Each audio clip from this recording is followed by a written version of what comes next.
right, let's do an example with this power stuff. So the first one we have here is a crate on a motorized cart starts from rest and moves with a constant eastward acceleration of 2.8 meters per second squared.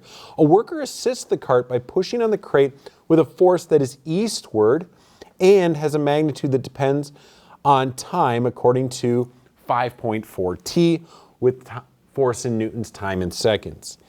What is the instantaneous power supplied by this force, meaning the worker, at time equals 5 seconds?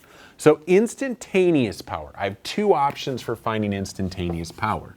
I can either have a work function that is with respect to time and take the derivative to get a power function and then plug in my time, or I can do a force function dot a velocity function. Okay. I'm going to go with the force function dot velocity function, or in this case, I have a specific time, so all I need to do is just plug in that time to my force function and get the force, plug in that time to my velocity function and get the velocity, multiply those two vectors together with a dot product to find the power. Now I can do this because my force, you'll notice, is dependent on time.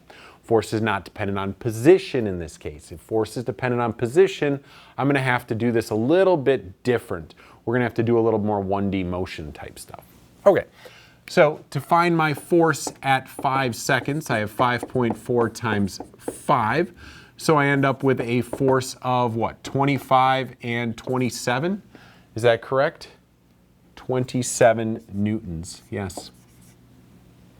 Now my acceleration, to get a velocity function, I'm going to have 2.8 t plus the initial velocity, which they told me starts from rest. Okay, so then my velocity function is going to be 2.8 times 5 here, and my velocity comes out to be 14 meters per second. So now I have my force and my velocity.